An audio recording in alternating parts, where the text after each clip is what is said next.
আসসালামু আলাইকুম। আপনার টিকটক অ্যাকাউন্ট হ্যাক হয়েছে কিনা কিভাবে বুঝবেন? টিকটক হ্যাক হলে করণীয় কি?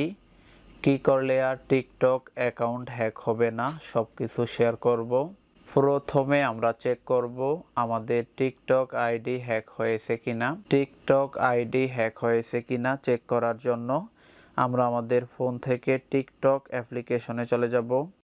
টিকটকে চলে আসার পরে এখানে নিচে যেই প্রোফাইল অপশন দেখতেছেন এখানে আপনারা ক্লিক করবেন। প্রোফাইল অপশনে ক্লিক করার পরে সবার উপরে দেখবেন থ্রি ডট আইকন, এখানে ক্লিক করবেন। থ্রি ডটে ক্লিক করার পরে সবার শেষে দেখবেন সেটিংস অ্যান্ড প্রাইভেসি, এটাতে ক্লিক করবেন। সেটিংস অ্যান্ড প্রাইভেসিতে ক্লিক করার পরে একটু নিচে দেখবেন সিকিউরিটি নামে একটি অপশন রয়েছে। এখানে যে সিকিউরিটি অপশন রয়েছে এখানে ক্লিক করার পরে 2 নম্বরে দেখবেন ম্যানেজ ডিভাইস, এটাতে ক্লিক করবেন। ম্যানেজ ডিভাইস অপশনে ক্লিক করার পরে কয়টা ডিভাইসে আপনার টিকটক অ্যাকাউন্ট লগ ইন করা রয়েছে সেটা এখানে শো করবে। এখানে যদি কোনো অপরিচিত ডিভাইস দেখেন পাশে ডিলেট অপশন পাবেন, এখানে ক্লিক করে সেগুলো ডিলিট করে দিতে পারবেন। আর যদি অপরিচিত ডিভাইস না থাকে তাহলে বুঝবেন আপনার টিকটক অ্যাকাউন্ট এখনও হ্যাক হয়নি। এভাবে খুব সহজে টিকটক অ্যাকাউন্ট হ্যাক হলে বুঝতে পারবেন, পাশাপাশি হ্যাক হলে সেগুলোকে রিমুভ করে দিতে পারবেন।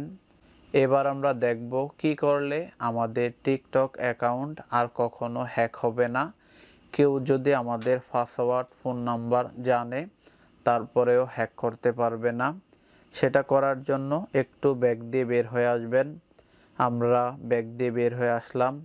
ব্যাক দিয়ে বের হয়ে আসার পরে একটু নিচে দেখবেন টু স্টেপ ভেরিফিকেশন, এটাতে ক্লিক করবেন। টু স্টেপ ভেরিফিকেশন অপশনে ক্লিক করার পরে এখানে যে টিক মার্ক অপশনগুলো রয়েছে সবগুলোতে টিক মার্ক দিয়ে পাশে যে টার্ন অন অপশন রয়েছে এটাতে ক্লিক করবেন। এখানে নতুন একটি উইন্ডো শো করবে। এখানে আপনারা আপনাদের একটি নম্বর দিয়ে ভেরিফিকেশন করে নেবেন। আমরা আমাদের নম্বরটি এখানে বসিয়ে দিলাম। এইভাবে আপনারা আপনাদের নম্বরটি বসিয়ে নিচে যেই সেন্ড কোড অপশন রয়েছে এখানে ক্লিক করবেন। সেন্ড কোড অপশনে ক্লিক করার পরে যেই নম্বরটি এখানে দিয়েছেন সেই নম্বরে একটি ওটিপি আসবে। সেই ওটিপি কোডটি আসতে পারে মেসেজের মাধ্যমে অথবা কলের মাধ্যমে। সেটি এখানে বসালে আপনাদের মোটামুটি কাজ শেষ। আমরা যে নম্বরটি দিয়েছি সেই নম্বরের কোডটা এখানে আসছে। আমরা এখান থেকে এই মোবাইল থেকে এই মোবাইলে কোডটা বসিয়ে নিব। আমরা কোডটি অপর মোবাইল থেকে নিয়েছি। এরকমভাবে আপনি যেই সিমের নম্বরটি দিবেন সেই নম্বরে কলের মাধ্যমে বা মেসেজের মাধ্যমে একটি কোড যাবে, সেই কোডটি এখানে বসিয়ে নেবেন। এতে করে কেউ যদি আপনার টিকটকের পাসওয়ার্ড জানে, পাসওয়ার্ডটি দিয়ে লগ ইন করার ক্ষেত্রে তাদের কাছেও কিন্তু একটি কোড চাইবে। অর্থাৎ আপনি যে নাম্বারটা অ্যাড করে রাখবেন সেই নম্বরে কোড যাবে। সেই কোডটি না দিতে ততক্ষণ পর্যন্ত তারা টিকটক অ্যাকাউন্ট লগ ইন করতে পারবে না। উপরে যে ক্রস অপশন দেখতেছেন এটাতে ক্লিক করে আমরা কেটে দিব। আমাদের মোটামুটি কাজ শেষ। আরেকটি বিষয় শেয়ার করতে চাই, আমরা যখন টিকটকে কাউকে ফলো করি যে কেউ চাইলেই কিন্তু আমাদের প্রোফাইলে ঢুকে আমরা কাকে কাকে ফলো দিয়ে রেখেছি সেটা দেখতে পারে। আপনি চাইলে সেই বিষয়টাকে হাইড করে রাখতে পারেন। এক কথায় অন্য কেউ আপনি কাকে ফলো করছেন সেটা আর দেখবে না। সেটা চালু করার জন্য আবারও ফোন থেকে টিকটক অ্যাপ্লিকেশনে চলে আসবেন। টিকটকে চলে আসার পরে এখানে যে প্রোফাইল এটাতে ক্লিক করবেন। আবারও থ্রি ডট আইকনে ক্লিক করবেন।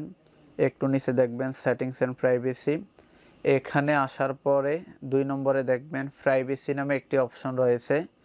এখানে যে প্রাইভেসি অপশন রয়েছে এটাতে ক্লিক করবেন। প্রাইভেসি অপশনে ক্লিক করার পরে একটু নিচের দিকে আসবেন।